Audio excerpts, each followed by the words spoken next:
আসসালামু আলাইকুম ভিউয়ার্স, আপনাদের জন্য একটি নতুন ভিডিও নিয়ে চলে এসেছি। ভিডিওটা থাকবে বাজাজ সিটি 100 নিয়ে। তো ভিডিওটার বিষয়ে আমরা বলি, কিকটি জাম হয়ে যাচ্ছে বাজাজ সিটি 100-এর, স্টার্টে প্রবলেম করছে। তো আমরা ক্লাস সাইডটি প্রথমে খুলে দেখব যে ক্লাস সাইডের ভিতরে কি হয়েছে। তো প্রথমে দেখতেই পাচ্ছেন ক্লাস সাইডটি খুলছি আমরা। তো এই যে খোলার পরে আমরা দেখলাম ইঞ্জিনের ভিতরে মোবিলের খুব গাঁত হয়ে গেছে, ওই যে দেখতেই পাচ্ছেন হাত দিলে গাঁত।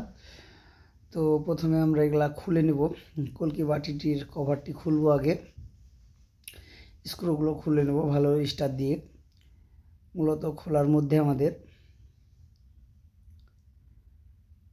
তো আমরা এটা খুলে নিলাম। খোলার পরে দেখতে পাচ্ছি গাঁত জমে আছে, মোবিলের যে এগুলা ময়লা হয়ে থাকে। তো এই যে আমরা এবার কলকি বাটিটা খুলে নেব। অবশ্যই রেঞ্জ দিয়ে খুলবেন, সিনেমারে খুলবেন না, শ্যাপটি টাল হওয়ার সম্ভাবনা থাকে। তো এবার আমরা ক্লাচ ডিশের চাপার নাটগুলো খুলব। এই যে আমাদের মোটামুটি খোলা হওয়ার মধ্যেই। তো এই যে চাপাটি খোলার পরে আমরা ক্লাচ ডিশটিকেও বের করব, ক্লাচ বাটি ক্লাচ ডিশ দুটাই বের করে দেখব কি হয়েছে। আমরা এই ক্লাচ ডিশের নাটটি খুলছি, খোলার পরে এবার দেখব ওই বাটিটি বের করার পরে যে ক্লাচ প্লেটগুলো কেমন আছে। তো ওই যে দেখতে পাচ্ছেন বাটিটি বের করেছি।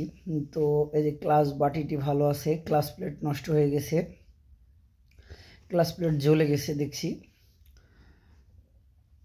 এই যে ক্লাচ প্লেটগুলো সব বের করে নিলাম, নষ্ট হয়ে গেছে। নিচের বাটিটাও দেখব, না বাটিটি ভালো আছে, প্রেসার প্লেটও ভালো আছে, ক্লাচ ডিশের রাবারগুলোও ভালো আছে।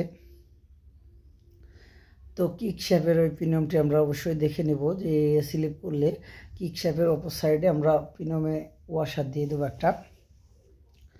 আর এই যে আমরা একটা ক্লাচ প্লেট নিয়ে এসেছি ভালো, এটা মোটা ফাইবার, এই ফাইবারটা অনেক সময় ভালো কাজ করে। এই কারণে এফসিসি কোম্পানির ক্লাচ প্লেটটা ফাইবার মোটা, অনেক সময় বাটি খাওয়া থাকলে অ্যাডজাস্ট হয়ে যাবে, ওর জন্য মোটা ক্লাচ প্লেট দিলাম। তো এই যে বাটিটি আমরা ভেড়াবো এবার। তো এই যে ক্লাচ ডিশটা আগে ভিড়িয়ে নিলাম, ক্লাচ ডিশটি ভিড়িয়ে নেব, মাঝখানে যে ওয়াশারটা আছে এটাও দিয়ে দেব। এই যে একটা ক্লাচ প্লেট, একটা প্রেসার প্লেট। ক্লাচ প্লেট সাজানোর নিয়ম, একটা ক্লাচ প্লেট একটা প্রেসার প্লেট দিবেন, তাহলেই হয়ে যাবে।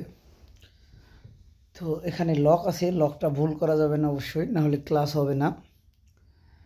এই যে বাটিগুলো আমাদের কমপ্লিট সাজানো, এবার আমরা ক্লাচ ডিশের মধ্যে প্রবেশ করে দেব।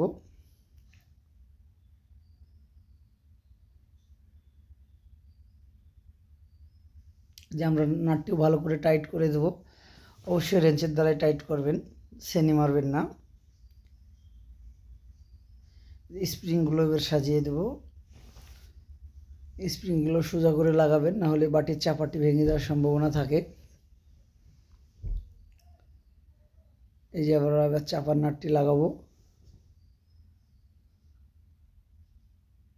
তো আরেকটা কথা বলে থাকি যে এগুলা যখন স্ক্রুগুলো টাইট করবেন সমান করে টাইট করবেন, না হলে স্ক্রুর বাটিগুলো ভেঙে যাওয়ার সম্ভাবনা থাকে। আরেকটা সমান না হলে অবশ্যই ক্লাচ অ্যাকুরেট হবে না। এই যে ক্লাচ বিয়ারিংটি লাগিয়ে দিলাম। এবার আমরা কলকি বাটিটা লাগাবো। এখানে অবশ্যই একটা চাবি থাকে, সুন্দর করে লকে নিয়ে চাবিটা ভিড়িয়ে দিবেন। এই নাটগুলো এবার সুন্দর করে রেঞ্চের সাহায্যে টাইট করে নেবেন।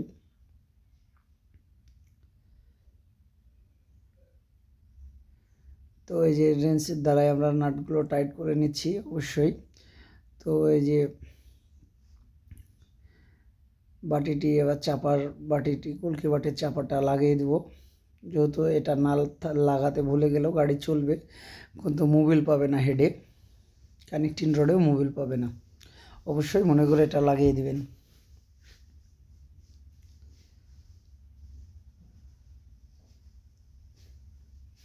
এই যে আমরা ক্লাসের সাইডে সব কাজ কমপ্লিট, এবার ক্লাস সাইডটা ভিড়িয়ে দেব।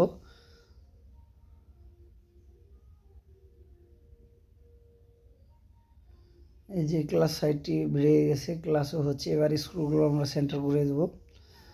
তো তো স্ক্রুগুলো সেন্টার অবশ্যই করে দেবো, দিয়ে ভালো রেঞ্চের সাহায্যে টাইট করে দেবো। আর আশা করছি আমরা ক্লাস প্লেট যেহেতু লাগিয়েছি কিক ঠিক হয়ে যাবে, যেহেতু কিক পিনিয়মের অপাশেও একটা ওয়াশার দিয়েছি লকটির, এ কারণে ইনশাল্লাহ ঠিক হয়ে যাবে। তো আমাদের নাটটা টাইট করতে যতটুকু লেট, আমরা টাইট করার পরে অবশ্যই আপনাদেরকে দেখাবো যে কিকটা ঠিক হলো কি না। এই যে ক্লাস হচ্ছে, দেখতে পাচ্ছেন ক্লাস অ্যাডজাস্ট করে দিলাম। এবার কিকটা লাগিয়ে কিক মেরে দেখিয়ে দেবো যে ওকে আছে কিনা।